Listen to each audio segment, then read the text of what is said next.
Department Student Research Presentations. I am Chen Chen, your host today, and we are the Science Education Department from Harvard-Smithsonian Center for Astrophysics.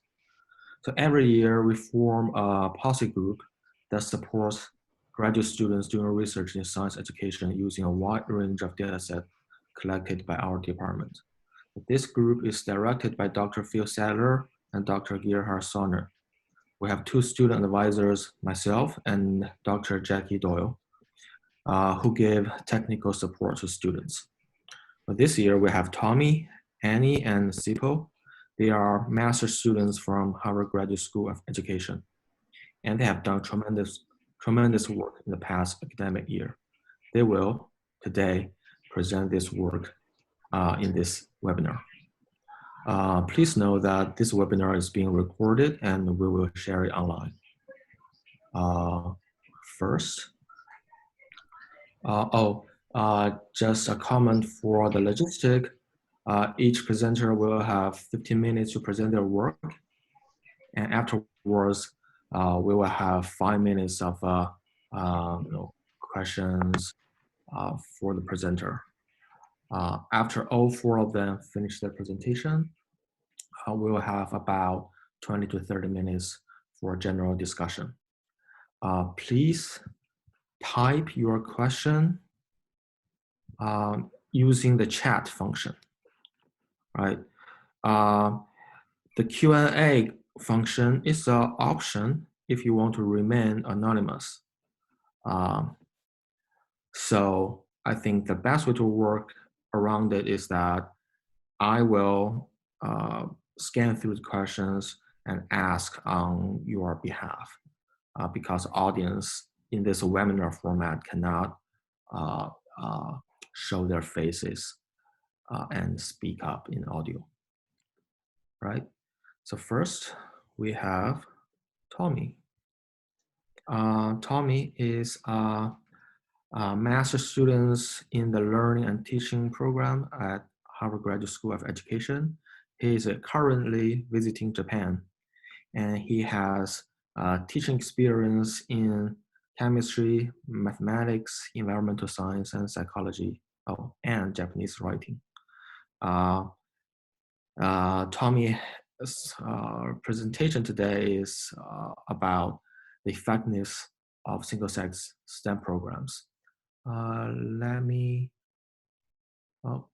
give the stage to Tommy. Okay. Hello. Thank you for. Is this screen sharing appropriate? Okay. Cool. All right. So thank you for coming. Thank you for the introduction, Chen, and thank you to the Harvard-Smithsonian Center for Astrophysics Science Education Department for presenting us with this opportunity to talk about our work. My research was titled, "Do single-sex STEM programs have merit? And if so, for whom, on what measures?" So since the 2006 Title IX revision in the US, there's been a lot of attention paid to single-sex programs as a way to combat inequities in STEM, especially regarding gender inequities. Girls Who Code, Black Girls Code are both girls-only programs aimed at computer science. And also there are many academic institutions that offer summer STEM enrichment programs. STEM here is science, technology, engineering, and math. But on the other hand, there are many people who express doubt about whether or not single-sex STEM programs actually serve any useful purpose. This one article here is from Forbes. And here, a neuroscientist is quoted as saying, "I do see them as discriminatory, and I've yet to see good evidence that they increase the number of women who persevere in STEM." So the background here is that the literature regarding single-sex education programs and how they relate to STEM outcomes in children is actually pretty sparse. So my research question here was, if you attend a single-sex STEM program defined as mostly extracurricular activities, clubs outside of school, museum programs, summer camps, does that affect the participant's STEM subject interest? Does that affect their STEM identity? whether or not they see themselves as a STEM person, and does it affect their long-term STEM career interest? In other words, are they actually more likely to go into a STEM career as a result of their experience? And furthermore, is this a different effect based on the student gender? Does an all-boys program have a different effect on boys than all-girls programs on girls? So as noted before, studies of single-sex education on STEM outcomes have been mixed in effect, limited in scope. A lot of them have been done on single programs. So you're taking a look at one particular all-girls program, for example, and seeing what it does, but nothing across the board, across many different states and backgrounds. So social environments are thought to affect gendered aspects of identity. This is kind of the background for why single-sex education was brought up in the first place. So STEM subjects are typically seen as being male, and as a result, especially in countries like the US, girls who are taking STEM subjects may feel that they are not welcome, or they may not be particularly successful in STEM environments. And that's thought to be one of the leading reasons why there continues to be a STEM gap in careers, even as women in schools have mostly overtaken males in terms of STEM performance, if you look at average grades. There's also the longstanding idea that maybe boys just like to work on things, whereas girls like to work in careers that involve people. And then also single-sex environments are thought to possibly shield people from gender discrimination. In other words, if you're in an all-girls environment learning science, maybe there's less opportunity to be discriminated against because of your gender, and that might lead to more positive STEM experience. But on the other hand, there's a thought that if you separate people by their gender, it just makes the gender more explicit, and they make them think more about gender. Developmental intergroup theory, developed by Bigler and Liebman, showed that even at a young age, when you separate children based on their gender, the children start to think in more gender discriminatory terms. So the sample that we used was a nationally representative sample of 15,000 undergraduate students in the US. It was given in introductory level English courses, which means that it wasn't given to people who are going to major in STEM. It was given to people of all different backgrounds and intents who are in college. And we conducted multiple regression analyses, 2 linear and 1 logistic, of various STEM interest indicators, which we boiled down to subject interest, identity, and career interest. So the statistics here are not terribly important. The main point here is that our sample was not particularly different from the US undergraduate population at large. In other words, our sample is likely to be representative of the US youth entering the career force, especially with bachelor's degrees. So to measure STEM subject interest, we took a look at a survey question that asked, at the end of high school, how interested were you in science, math, engineering, computing? And we took the maximum interest among these 4. So in other words, if you had an interest 5 in engineering, but a 1 in the rest, we took your STEM interest to be a 5 because you were at least really, really interested in engineering. To measure STEM identity, there was a question that asked a number of things, varied as I feel confident in my ability to learn STEM. I see myself as a STEM person. I feel like I belong in the STEM community, which you might think are all pretty different.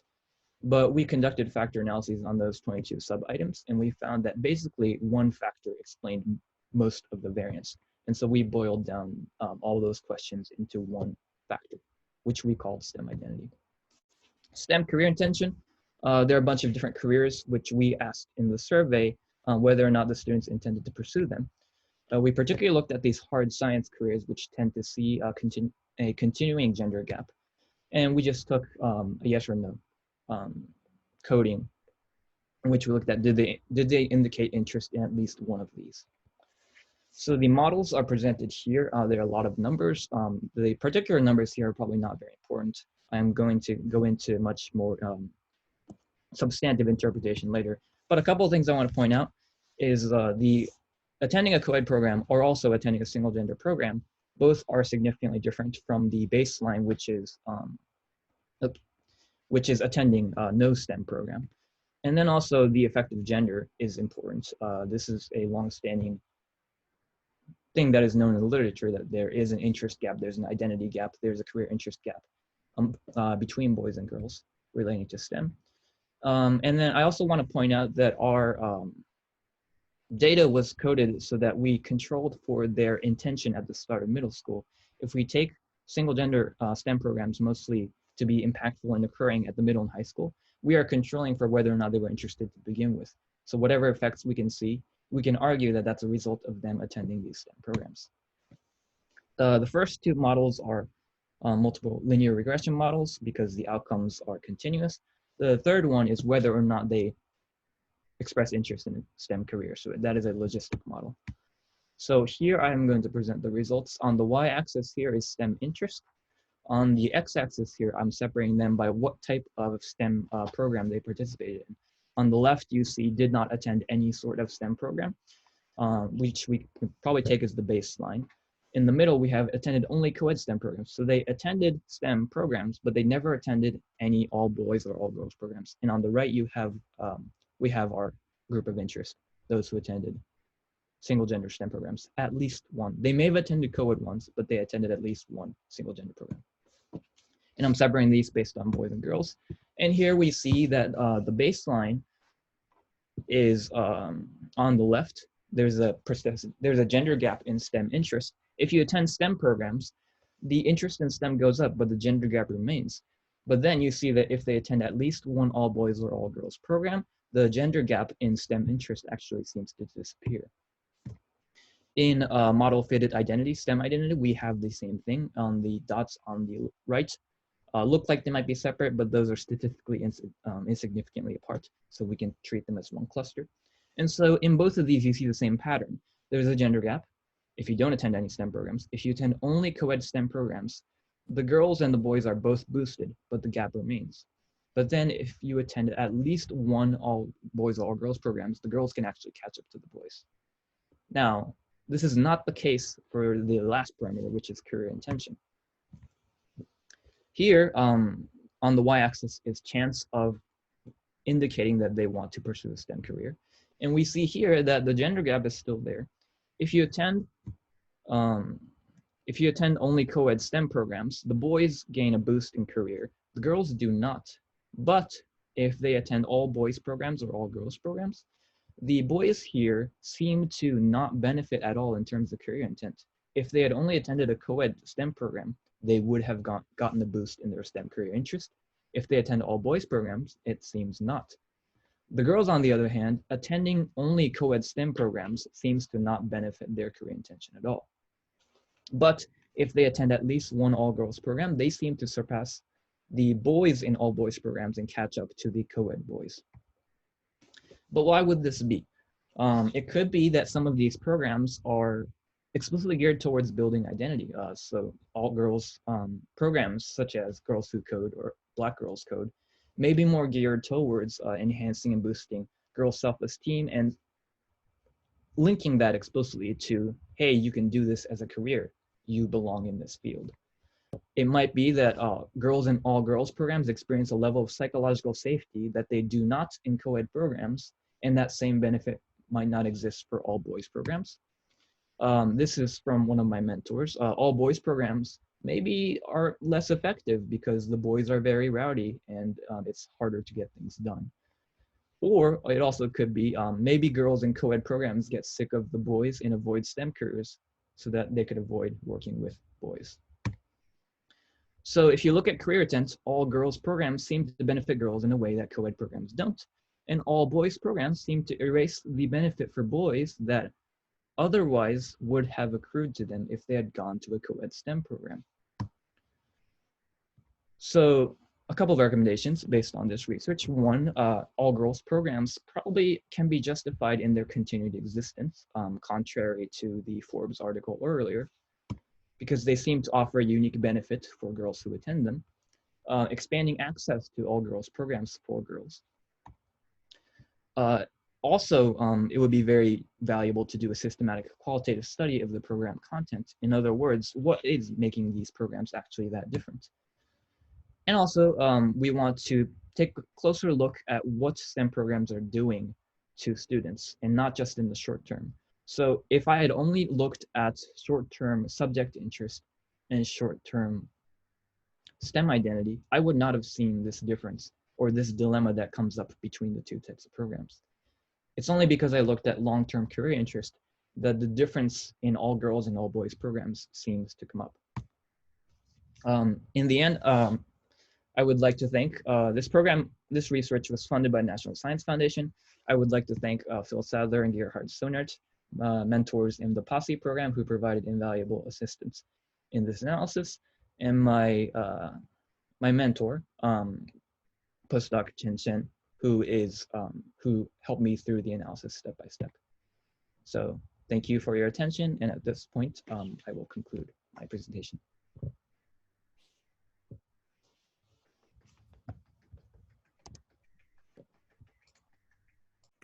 Thank you, Tommy. All right, audience, it's time to ask your questions in the chat room.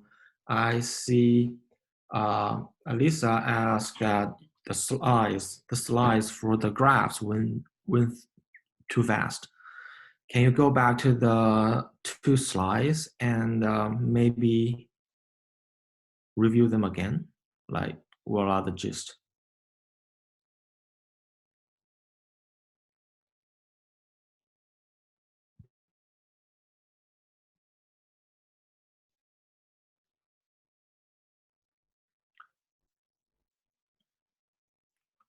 Tommy, I think you're muted. Can you unmute yourself? Yeah, you can see my graphs, right? Or you can see the slides for the graphs.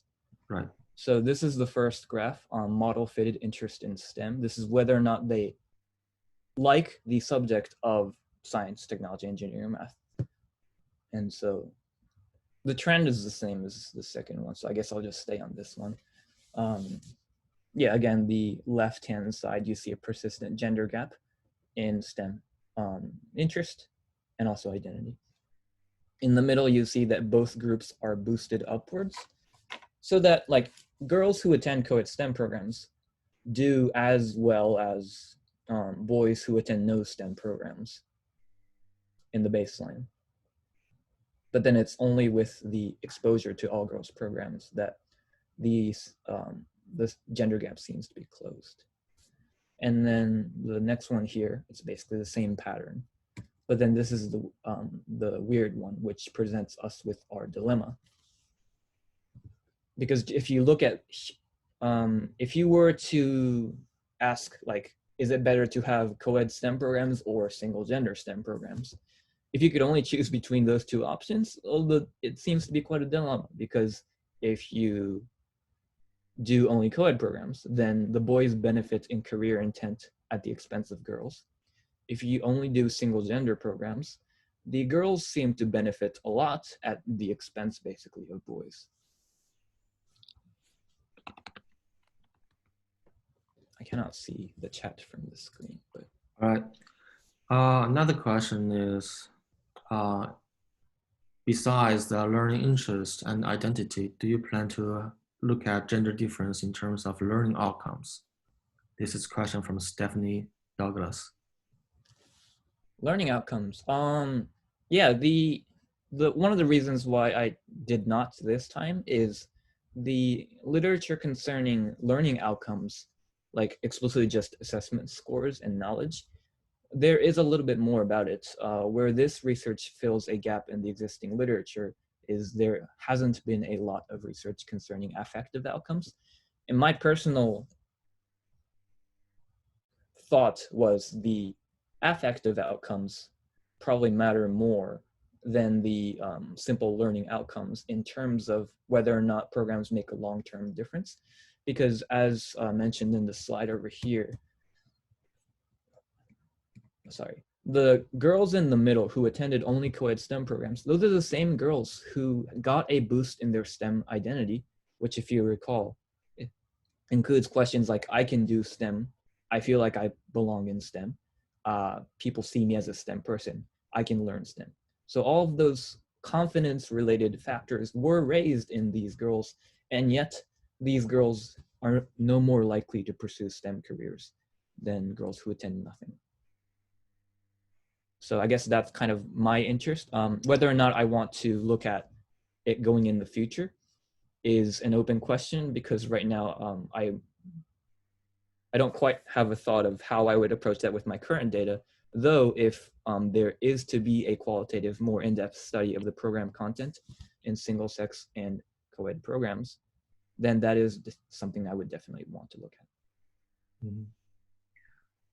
Here is a question from Matt Menezes. Are there particular elements of single-sex program that stood out as effective for girls? And if so, do you think there's the possibility of bringing those attributes to co-ed programs? Yeah, with this particular study, a downside of the very vast reach of these 15,000 responses is that we don't quite have a way to look individually at what type of program a given student attended. So this study, the value was that it gave us statistical confirmation that certain types of programs are giving clear benefits to girls who attend them. And yet we don't know which exact programs they attended. But if I were to respond from what I know about programs that I've looked up as a part of this research, one aspect may be that identity building factor, where it's not just here's this content, here's this experience around STEM. It's much more about here is how this can fit into your life. Here is how you can be someone who acts in this field, which may be missing from co-ed STEM programs. All right. So another question is, how many single gender programs are there for boys and for girls, and how many co-ed programs there are? What's the sample size for each of the three categories?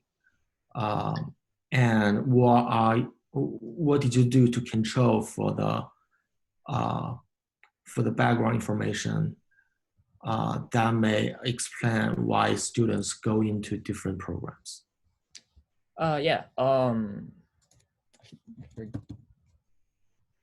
As far as the sample sizes for each particular group, I don't know if I have a particular slide that talks about that. The people who attended single gender programs tend to be quite relatively small overall compared to the total 15,000 number. There were a lot more, as you alluded to, or as you implied, for girls than boys. There are very few all boys STEM programs. But the smallest groups still contained, if I recall correctly, several hundreds of people, which in our opinion provides enough statistical power. The sample sizes are slightly reflected in the relative errors, but all these factors came out to be significant. And not just significant, but when plotted onto those graphs, we find that they are substantive as well. So we do not know how many programs there are because we don't know what the overlap is. We don't know if all those people attended a particular program or they all attended individual different programs. All we know is that they attended just at least one single-sex STEM program, and they may have attended many others. Yeah, I think you have also answered some of the other questions in this response. All right, due to time limit, we have to move on to the next presenter, but remember that we will have another 30 minutes for general discussion, so we can come back to many other questions. Now, we see a lot of questions raised here. We can't answer them all right now. Well, terrific work, Tommy. Congratulations. Thank you. You can stop screen sharing. Okay, great.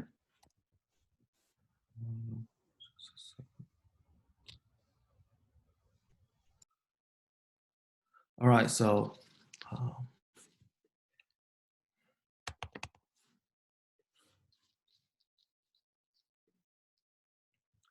our next presenter is Annie Medina.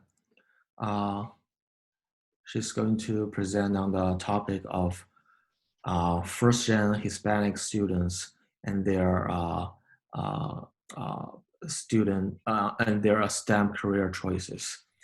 Annie is a master's student from Harvard Graduate School of Education in the Human Development and Psychology program. Prior to coming to Harvard, she was the first in her family to attend a bachelor degree and graduated from Dartmouth College in 2018. Well, Annie, it's your turn. Take over. Sounds great. Let me just share my screen.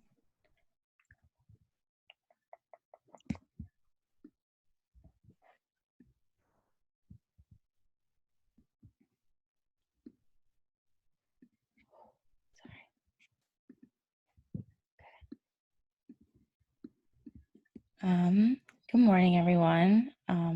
My name is Annie. And as Chen mentioned, today I'm going to be sharing my research about the unique ways that career outcome expectations affect first-generation Hispanic students' interest in a STEM career. So thank you, Chen, for the kind introduction. And just actually a little bit more about myself is that my kind of experiences as a first-generation Hispanic student really motivated this research. I entered college majoring in STEM, wanting to major in STEM, in biology specifically, but I didn't graduate with a STEM degree. And there are many personal reasons as to why that happened for me, but this persistent underrepresentation in STEM is a trend among first-generation college students. Therefore, I set out to do this research that would kind of shed light on ways in which universities could motivate students like me to stay in STEM. So there's a lot of literature on first-generation college students because they are a rising population in universities. In the 2015 to 2016 academic year, they accounted for around 56% of undergraduates. And uniquely, 1 in 4 first-generation college students are Hispanic or Latinx, as you can see from the graphical display. And research into first-generation Hispanic students, respectively, show that they are both underrepresented among STEM majors, STEM graduates, and STEM professionals. But currently, there is a dearth of research honing in on the subset of first-generation Hispanic students and their interest in a STEM career. And so this study kind of sets out to identify outcome expectations that influence their specific interest in STEM. So we looked at career outcome expectations to predict students' interest in STEM because of the 1994 social cognitive career theory, which suggests that career outcome expectations are one of the 3 basic building blocks for career development. And to put that simply, as this model shows, social, cultural, and economic conditions influence exposure to learning opportunities, which influence self-efficacy beliefs and outcome expectations, which then influence career interests, career goals, and ultimately career choice. And currently, there is a lack of consensus as to what motivates first-generation students. Some studies find that they value agentic outcomes like achieving personal success, while other studies find that they value communal outcomes like the opportunity to work and help with others. And across the board, research does show that Hispanic students tend to hold communal values because their understanding of self includes close connections to others. But there's a paucity of research about the intersection of these groups and what they really value. So we're really curious as to which outcome expectations motivate first-generation Hispanic students. And with all of these unknowns about this unique demographic, I set out to answer 3 main research questions. The first one being, do Hispanic first-generation college students have career outcomes that are distinct from other college students? What career outcome expectations affect first-generation students' career interest in STEM? And 3, do the career outcome expectations affect STEM career interests differently for Hispanic first-generation students than for non-Hispanic and or non-first-generation students? And if so, how do they differ? And as Tom Lee kindly explained, we used the same data set in his presentation. Students who were surveyed who were surveyed were recruited from a stratified random sample of universities of varying size to create a nationally representative sample. And so our research is predicting students' interest in a STEM career, defined as such by the literature. And our research looks at the reported interest at the beginning of their first semester in college, as to avoid any faulty recall, because they're currently freshmen in their compulsory English classes. And then in regards to predictor variables, we looked at their career outcome expectations, and a factor analysis grouped this list into 5 related factors: the desire for a career that allows them to innovate, allows them to have free time, gain power or status, work with people, or have job security. We also looked at parental education to determine first-generation status, as defined by the literature, as students whose parents did not have at least a bachelor's degree. And finally, we looked at their Hispanic ethnicity. Some control variables we included were standardized test scores, gender, race, and parental involvement in STEM, as well as parental support for a STEM career. So these are some of the descriptive statistics of the sample, including students' first-generation status, Hispanic identity, interest in STEM, gender, race, and qualities of their family. And interestingly, we saw an additive effect looking at each group's interest in STEM. And so an individual who holds one marginalized identity, either Hispanic or first generation, is significantly less likely to be interested in STEM, as we see in the 6% decrease in interest from 38 to 32%. And then when an individual holds both marginalized identities, both Hispanic and first generation, there's also a dip, but it isn't very large, from 32 to 30%. So this suggests that there's an interaction and motivates further study into this group. And here's additional data about the sample's interest in a STEM career. The dotted line on this graph is students' average interest in a STEM career, which is about 34.2% of the sample. And as you can see, first generation, Black, Hispanic, and students who identify as another race had below average interest in a STEM career. This slide now shows that across the board, students had very similar scores on each of the factors. Though there was some variation, it is not the case that they had drastically different scores. And now looking at student standardized test scores, we see a compounding effect as individuals who hold more marginalized identities have lower test scores. So Hispanic first generation college students have the lowest standardized test scores across the 4 groups.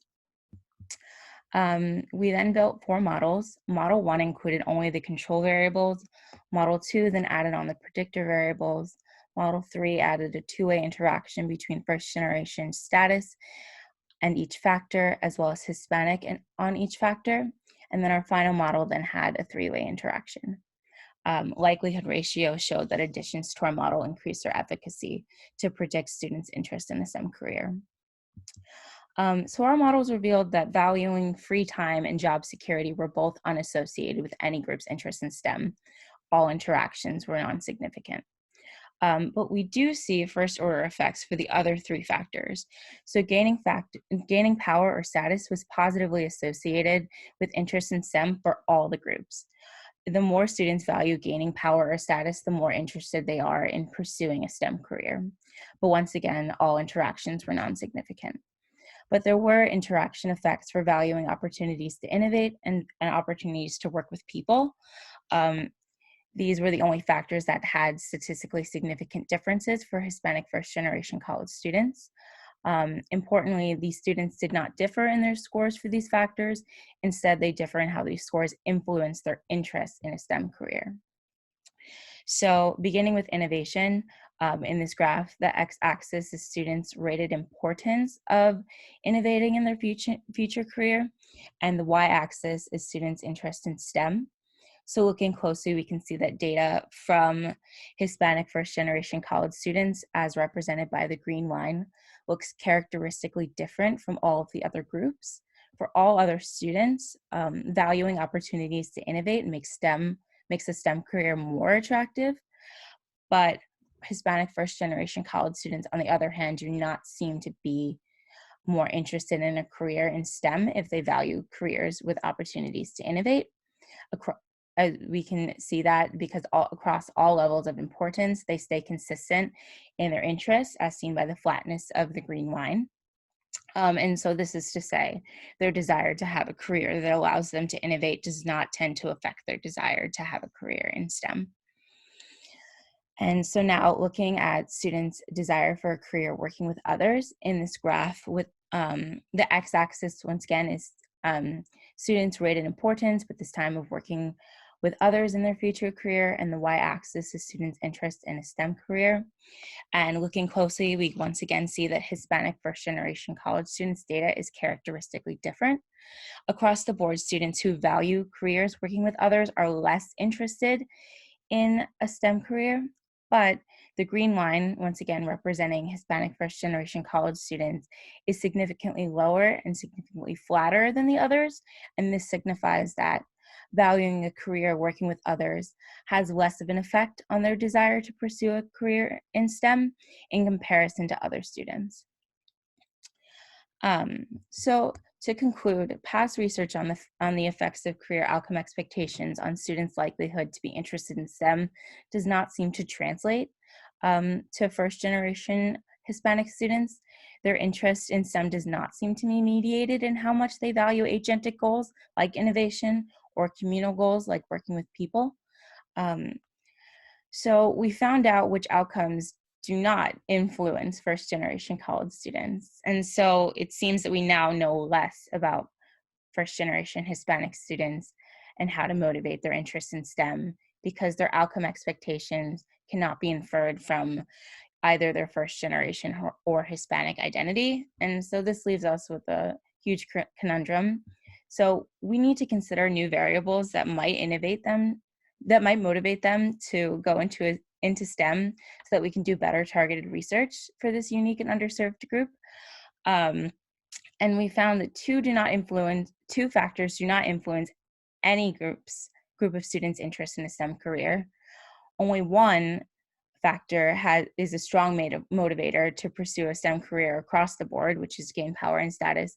And the other two, innovation and working with people, have significant interactions, but they're not as effective for this group.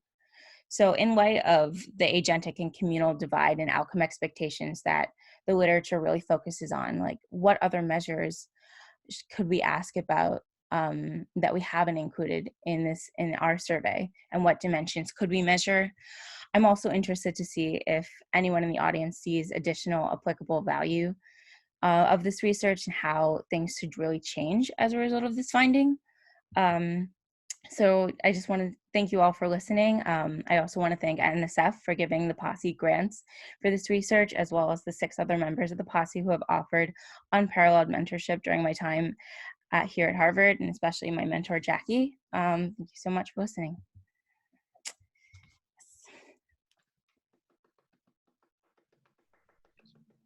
Thank you, Annie. Terrific job. Let me just wait for some questions from the audience. Can you go to your second graph in the very beginning? We see a request to. I think it's in the introduction, right? Oh, in the introduction. About the general statistics. I think that was actually from Tommy's presentation. Oh, that's Tommy's? I think so, yeah. Oh, that's okay. Well, any questions? Can we go back where you explain your outcome predictors? Did you consider the students' perceived difficulty of the task in some of those predictors? I ask because this seems relevant. Being a first-gen graduate student by itself is a huge goal. The STEM seems to hold. elevated position of difficulty in most students' minds. Yeah, for sure. And I think that harkens back to Tommy's study and how he looked at belief in self and self-efficacy. The social career cognitive theory does mention how important self-efficacy is for students' career choice and their career goals and their interests, but we personally didn't look at that for this. We kind of just focused on their outcome expectations and what they really strive for in a career instead of their self-efficacy expectations, though I do agree it is very important. And if I did future studies, I would be really interested to look at how that impacts their interests and their later interest in STEM. Right. Can you go to the innovation graph that's showing different patterns and perhaps offer some hypotheses for this difference?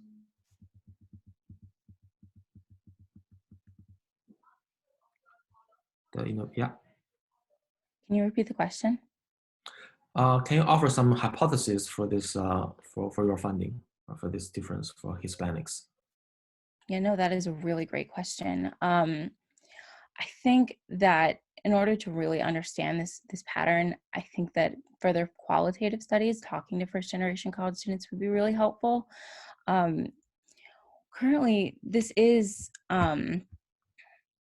antithetical. This does align with the research that Hispanic students are often, first generation Hispanic students are less interested in STEM.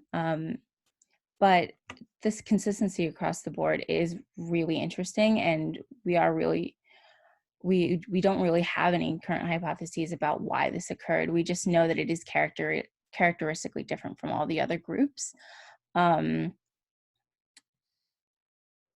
Yeah, we don't currently have an answer for that. Mm-hmm. Cool. So we have another question from Pat. I'm curious whether you could break down the different STEM careers and how they relate to power and influence. Might that be different between scientists and engineers or computer scientists? I don't know any astronomer who choose this career to become powerful. And in a related question from Laura, who asked, was wondering about the discrepancy between wanting a career with innovation and not having an interest in STEM. So can you repeat the first question again? Oh yeah, it's just can you break down the different STEM careers and how they relate to power and influence? So like, did you compare between career interests in terms of their career goals, right? Yeah, no, so very similar to Tommy, we kind of just chose a definition for based on the literature, what is a STEM career, and we didn't really break it down further because they're all related, but that is a really great question to see which careers, if we looked within STEM careers, which one would be motivated by power and status more than another. But currently our research did not look into that. But I'd love to do future research to see. We were just breaking it down into STEM and non-STEM careers and comparing that level of interest. And the second question was, can you repeat Well, that? I think you have already answered the second question. So all right.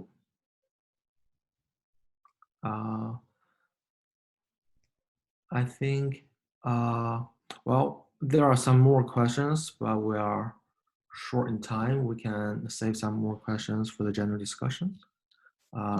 Thank you again, Annie, for the terrific work. Thank you for listening. Yeah.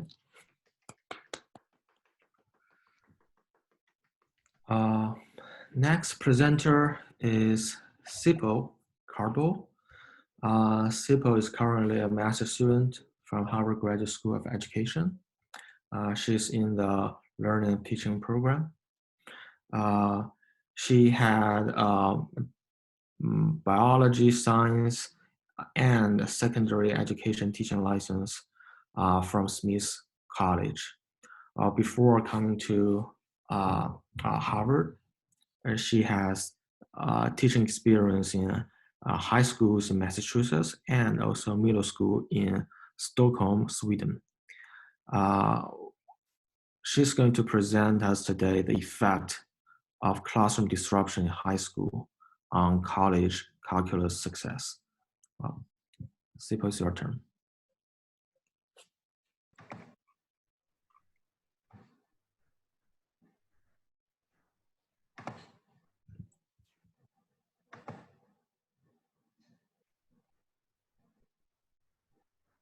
All right, thank you, Chen, for that warm introduction. Can you all hear me and see my screen?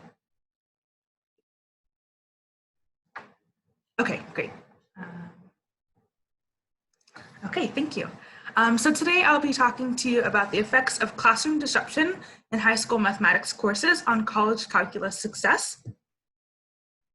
And I have a poll prepared for you all.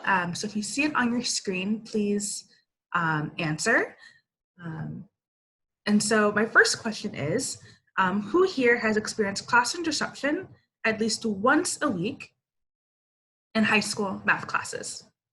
So if you experience classroom disruption at least once a week in a high school math class, please respond.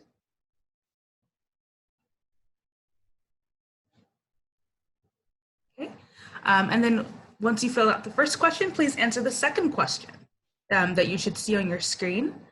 If you believe that the classroom disruption that you experienced negatively impacted your performance in high school, please indicate. Sipho, do you think you could define what classroom disruption means for our audience? Yes. So in this context, classroom disruption would be any incident that interrupted your learning. And I think we can only launch one poll at a time, so we'll have to answer this one. Okay, no problem.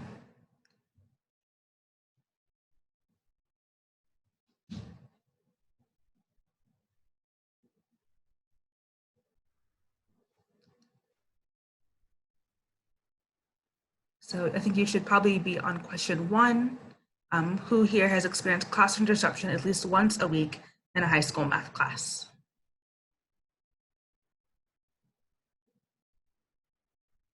Okay, now you should see question 2 up on your screen. If you believe that the classroom disruption you experienced negatively impacted your performance in high school, please indicate. So please answer question number 2.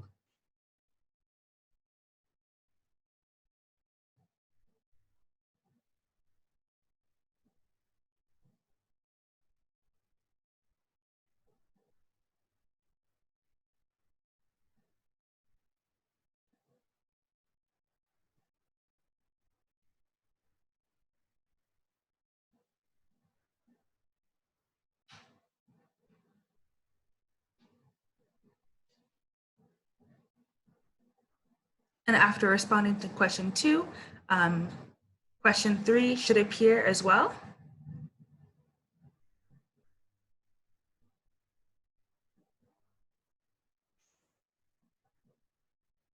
Okay, question 3 should be appearing up on your screen. And the question is, if you believe that the classroom disruption you experienced in high school impacted your experiences in college, please indicate. So your experiences in high school with classroom disruption, did that impact your experience in college?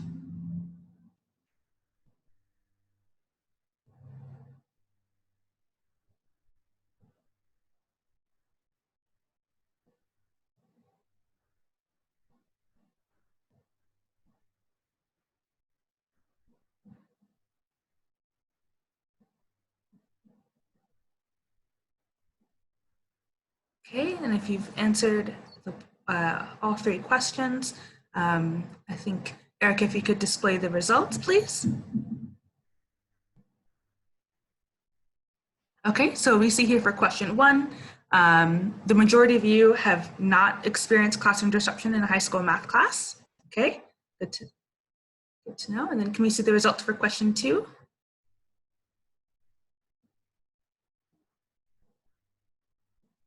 Okay, so most of you say that no, your classroom disruption did not negatively impact your experience in high school. Okay.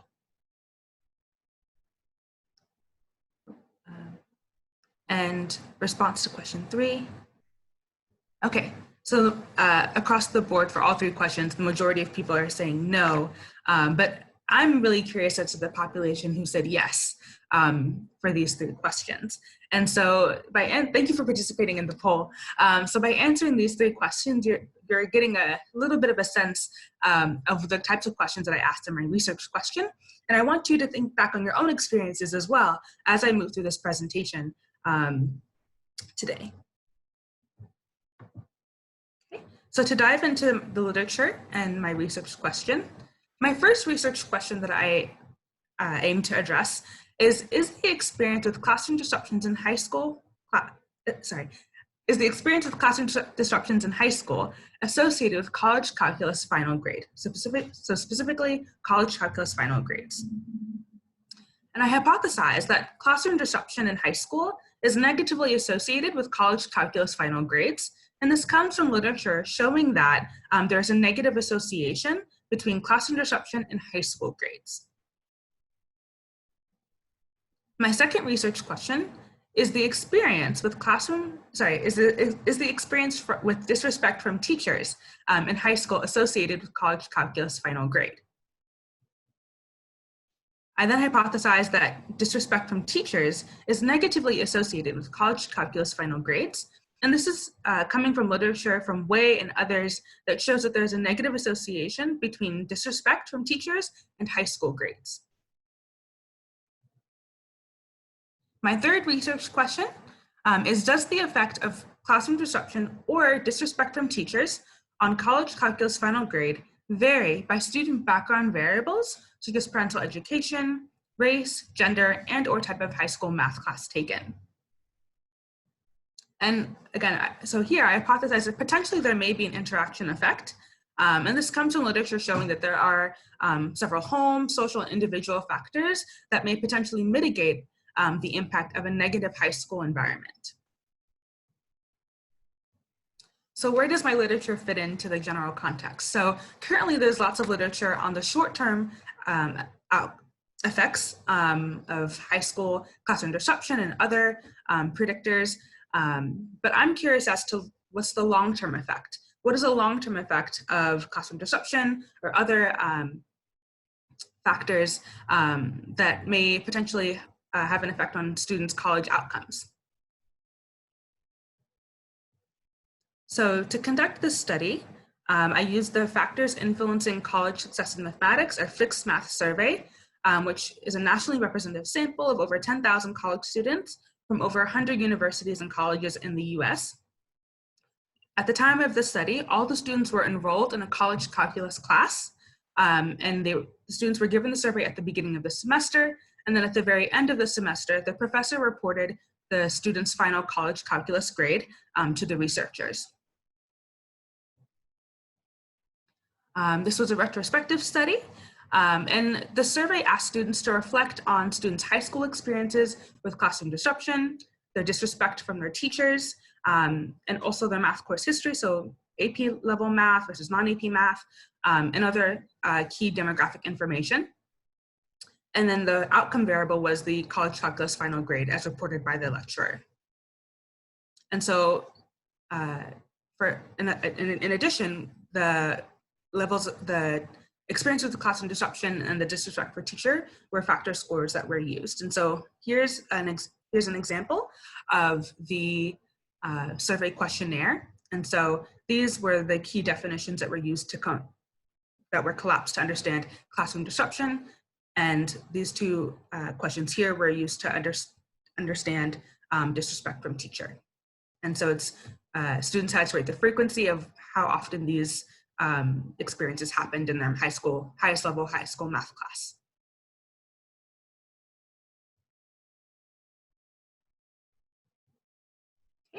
To conduct the analysis, we first conducted a multiple imputation. Then we standardized continuous variables that were our predictors. We did not use any multi-level model because the college or university clustering only explained about 2% of the total variation.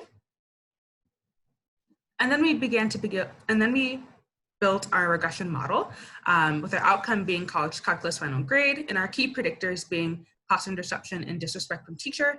And we controlled for parental education, race, gender, public high school status, and AP math course taken. So what we found was here in table 1, we see that, excuse me, for every 1 standard deviation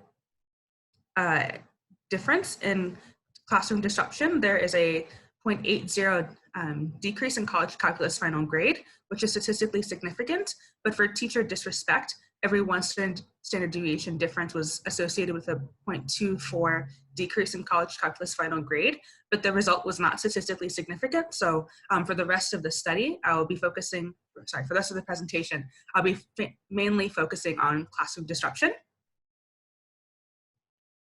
Okay. The second model includes the background variables that we controlled for. So here we see that classroom disruption remains statistically significant. And now when we look at the interaction term between classroom disruption and parental education, we see a statistically significant result and a positive value, but classroom disruption also remains statistically significant, but is negative. And so one way that I'm going to display this information to you is in a graph. So in figure 1, the x-axis, we have the frequency of classroom disruptions per week. On the y-axis, we have the college calculus final grade, and the legend shows parental education. So from high school or no high school, 2-year associate's degree, 2-year college or associate's degree, 4-year college, and students whose parents have gone to graduate school.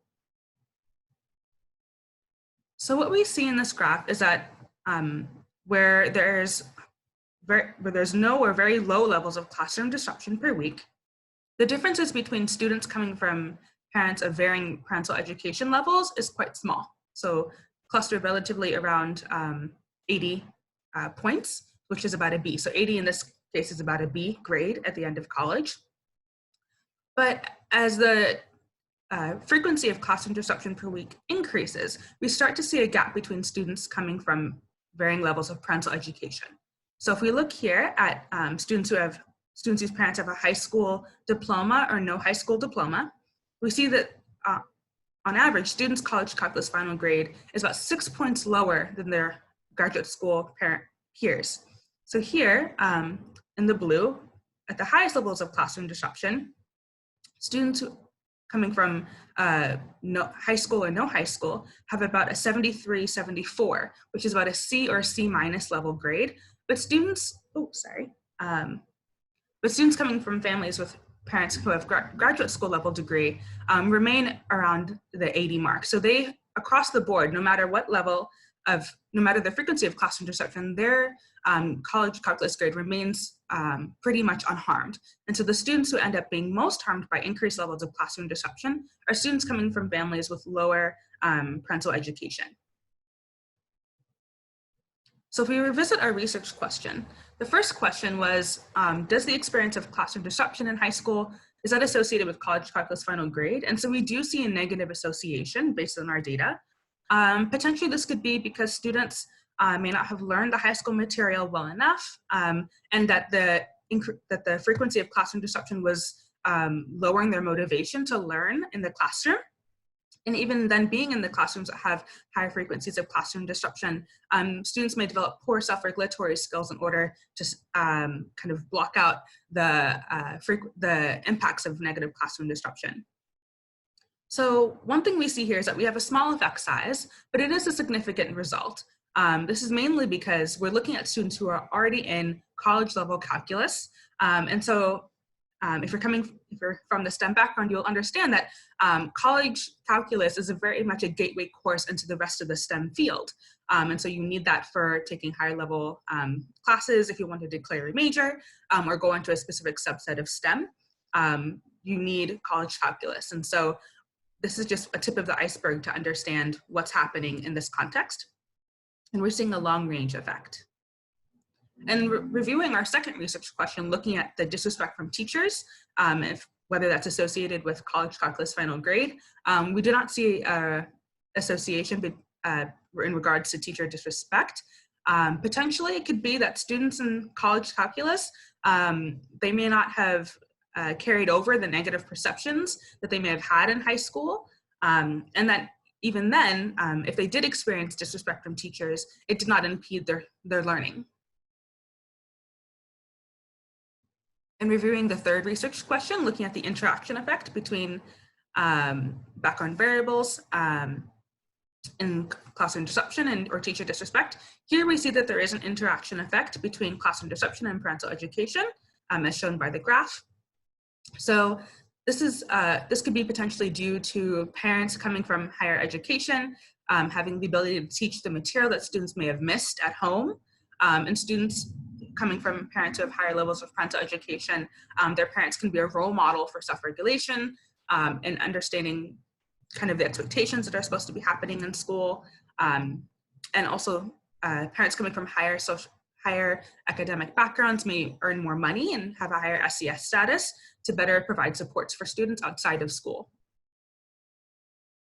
So again, to kind of summarize and connect back to the literature in light of our new findings, parental socialization with school staff is one step forward to help better understand how students may kind of gain more information about school and be more cognizant of the kind of interactions that are happening. So beyond just what students are doing in the classroom, but knowing that their parents are involved with the school might also kind of promote more self-regulation in terms of understanding behavior and consequences of the behavior if students and if parents are more involved in the school.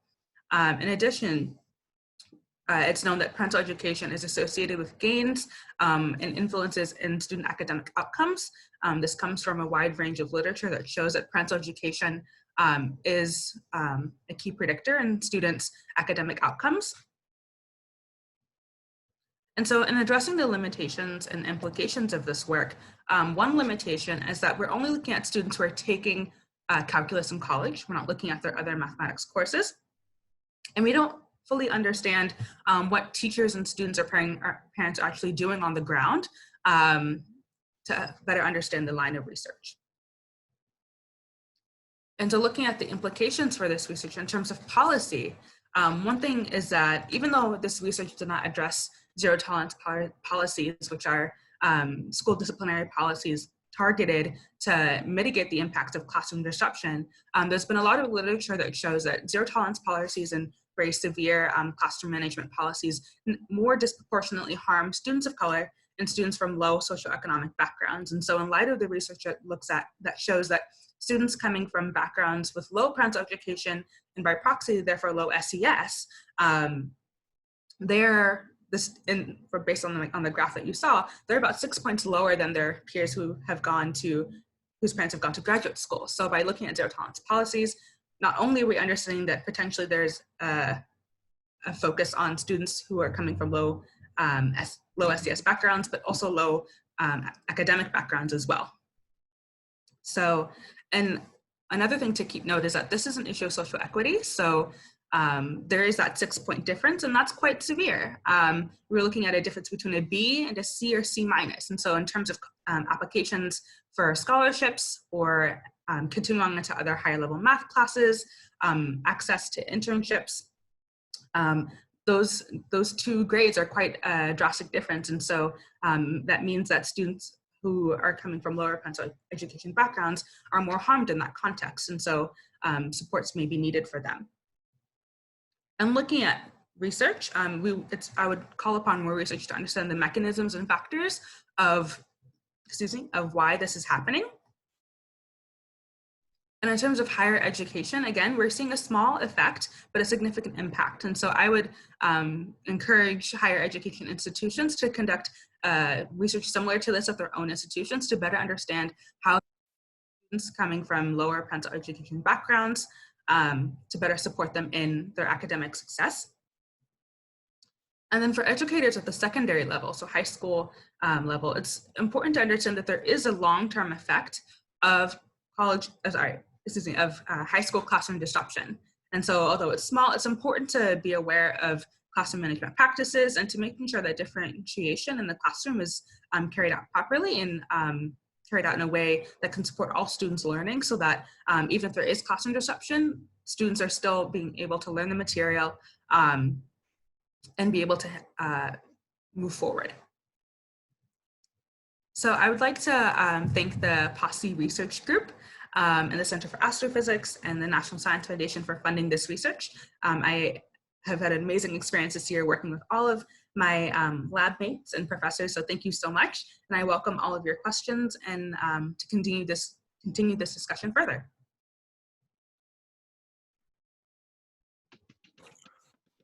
Great, thank you, Sipho.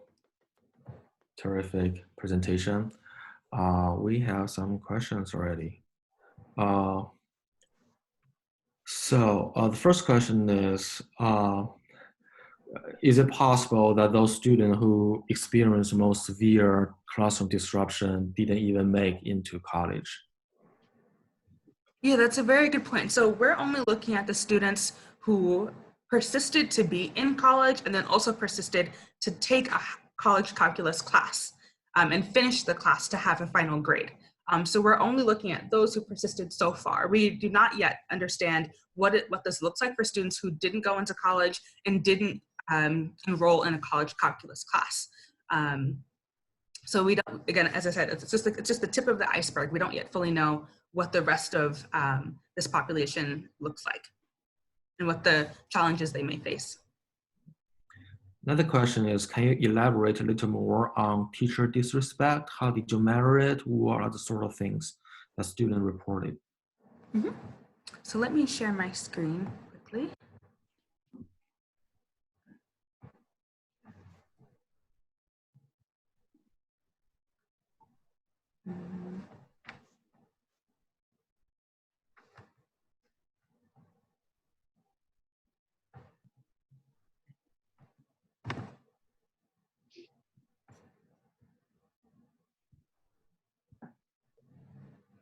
Okay, so based on the fixed math questionnaire, we understood disrespect from teacher to be comprised of these two factors. So whether a student's score, whether the teacher was disrespectful to them, and also whether the teacher was disrespectful to other students. Those are the two ways that we comprised disrespect from teacher.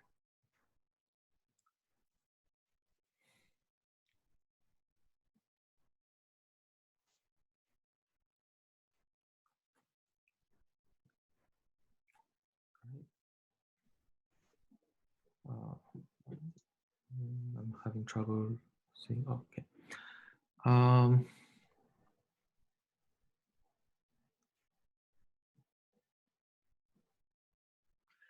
Yeah, great. Any more questions for Sipho? Let me just wait a few more seconds, then we can open to the general discussion to everybody.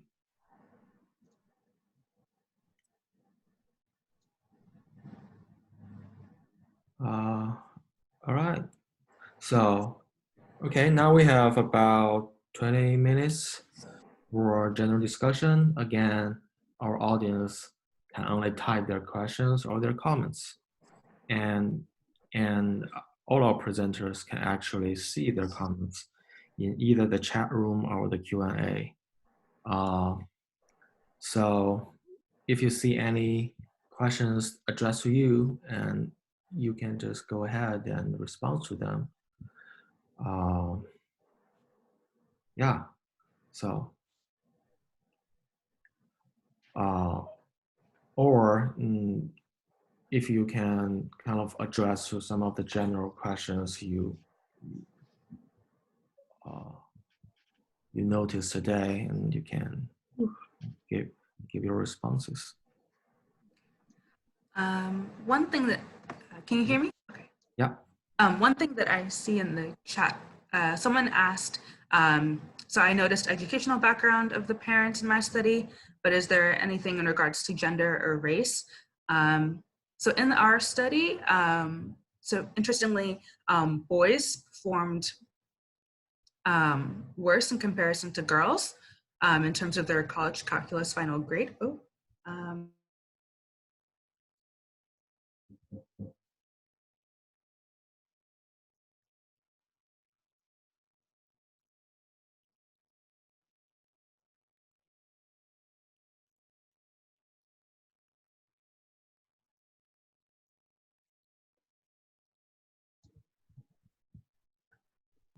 I think Sipho froze. Followed by Asian students, and then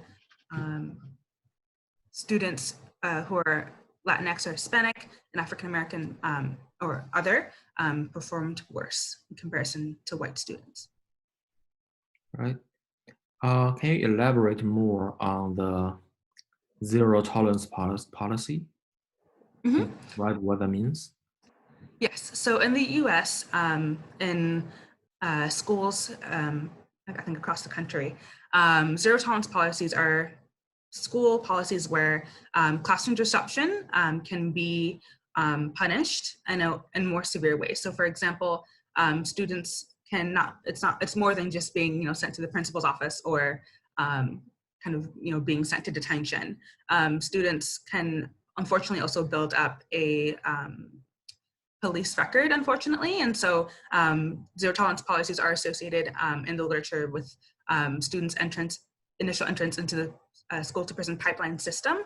And so with these harsher school kind of classroom management policies, students coming from backgrounds that are low SES, low parental education, and are primarily targeted towards racial and ethnic minorities, and so they're disproportionately represented. So it's, I guess, to sum up, zero tolerance policies are just educational policies that kind of more strictly enforce classroom management procedures. And that might vary by the school or by the state. All right.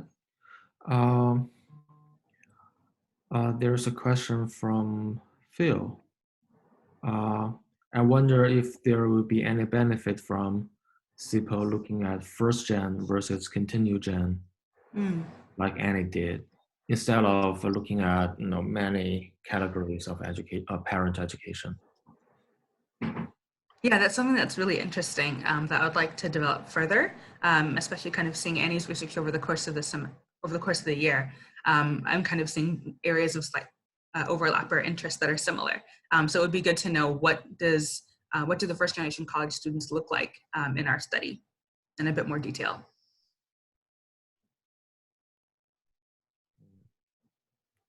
Right.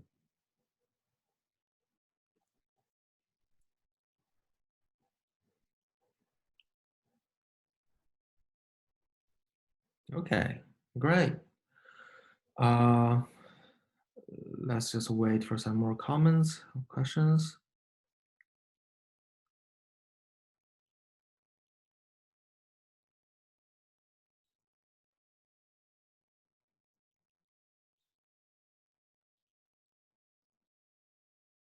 Yeah, I think I can actually ask a No. question. Can Go people ahead. hear me? Yes. Yeah. Okay, Sipho, so I'm wondering whether, even though the data didn't include it, whether experienced teachers versus less experienced teachers might have different levels of classroom disruption or teacher disrespect. So one thing that might be hidden here is what the experience level of the teacher is in classroom management and in their own behavior. Yes, that's a very good point. And so unfortunately, the survey questions didn't ask, how long has your highest level math class teacher been teaching? But that could also just be an interesting new way to think of or to reframe past studies as well, as to think about, okay, for the results that we're seeing, what is the teacher experience? What's the teacher's race potentially? What type of school is the teacher teaching at? Those could provide some more background variables to better understand kind of what's actually going on in the classroom, to better understand those mechanisms. There's another question from Wanda. Wanda asked if we have a matter of disabilities of the students, and whether people with or without disability may perceive classroom disruption differently. Yeah, that's an excellent question. Thank you for asking that, or a great comment as well. The study unfortunately didn't ask students' disability status, but in just kind of thinking of the literature about students in the school, in the prison to pipeline system, in regards to zero tolerance policies and so on, students who typically, unfortunately, tend who disproportionately end up in that system are students with disabilities, especially students who are incarcerated. So there could potentially be something there that indicates that perceptions of classroom disruption are maybe not necessarily, they may be disruptive behavior, but the reason why that is may be a expression of or a manifestation of some form of a disability or learning difficulty, or anger management, or some other form of executive functioning.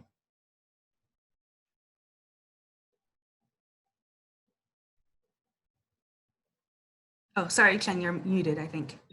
So here's a question for Phil and Gerhard. Do we even have a measurement of disability in our survey?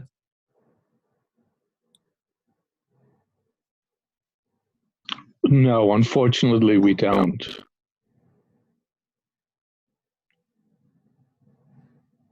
Right. That's a simple answer.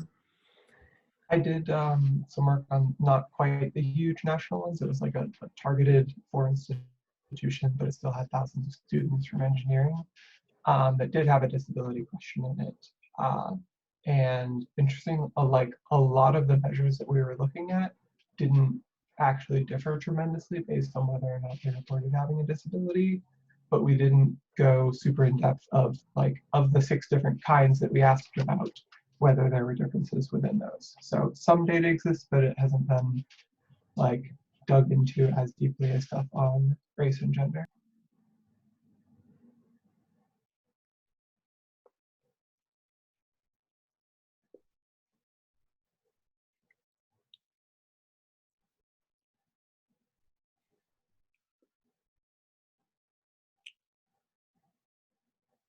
Oh, here is a question for Annie. From personal experience, what might be some possible other career expectations not examined in this study that may influence STEM career interest of first-gen Hispanic students? Yeah, no, that's a really great question. I think when I first began this study, I really resonated with a lot of the outcome expectations that were listed. I really wanted job security. I thought that biology and being a scientist would lend to job security and being able to provide for my family. I think I was really interested that making money did not kind of fit into one of the factors.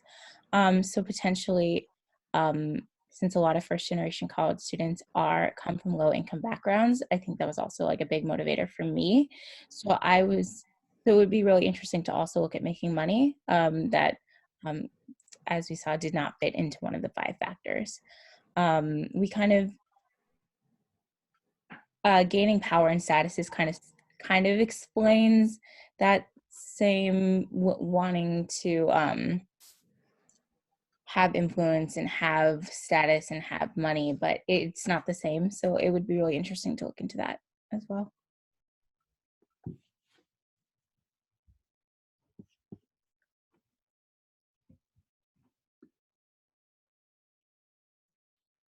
Right. Any more questions from the audience or any comments? For Tommy, what might be a difference in all female STEM experience than for co-ed ones?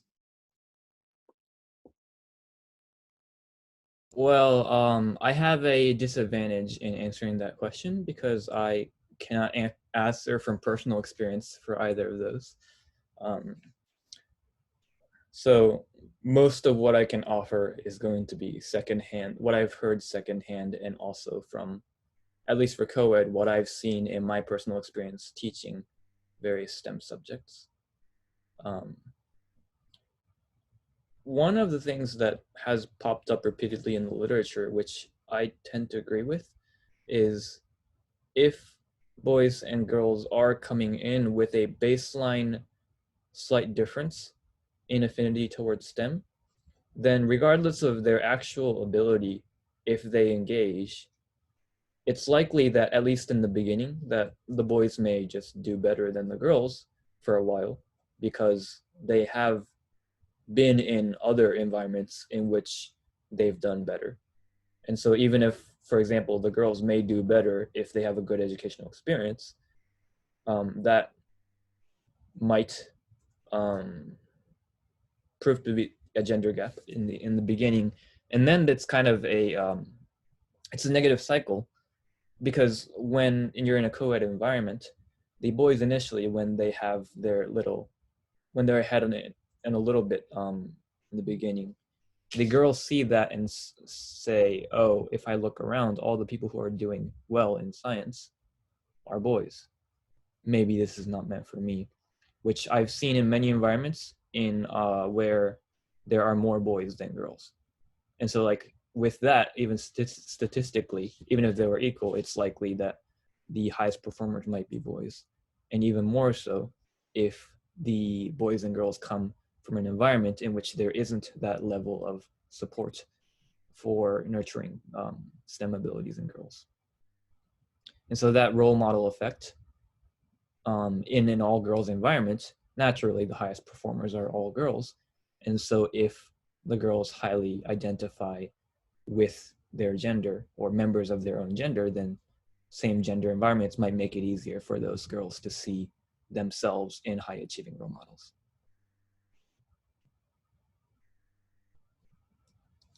Great.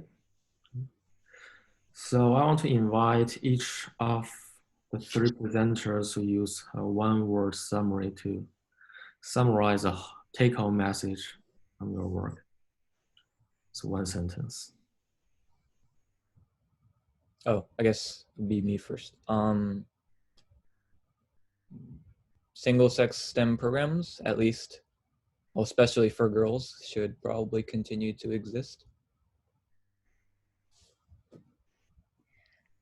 I would say that we still have a lot of research to do on first-generation Hispanic students, and we really need to start considering new variables that might motivate them to go into STEM so that we can really help this unique and underserved group persist in STEM. Oh, I can't hear you, Sipho. Sorry. I would say that students, research to better understand and better support students coming from low parental education backgrounds is important to help students continue moving onwards in STEM, especially under college calculus. So helping them pass that first hurdle is something that higher education institutions should focus on. Great. Well, thank you all. And panel. Yeah. Chen? Go ahead, yeah. Chen, can I say something? Absolutely. I've been running this research group together with Phil, yeah. and I just need to say that I'm tremendously proud of the work our three students have done.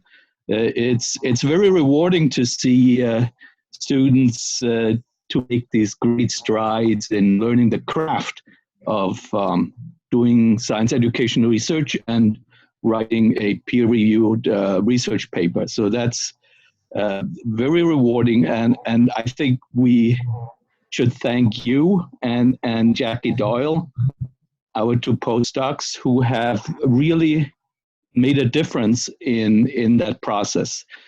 For those who are not familiar with how this works, we instituted a big sibling, little sibling program where the POSSE members were paired with a postdoc mentor, and that really worked out tremendously well.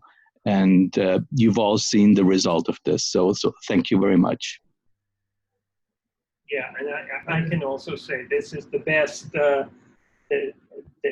the best group in terms of productivity that we've seen in the many years we've been doing this. And, especially the postdocs have been so amazingly helpful to everyone, and just made the whole process go much more smoothly. Terrific job. Thank you. Thank you. Thank you. Anything to add, Jackie? They did a great job. Everything's fantastic, and I can't wait to see all this stuff get published soon, because like the end goal is we get papers out of all of this, and everyone is really far along in that process, which is part of the great success that we've had this year over the last years. So I'm excited for that. Right. So I suggest that all panelists, at least, who can open their audio and video, unmute yourself and give a big round of applause to the speakers and those who support the speakers, and also to everybody who gave the technical support to this webinar.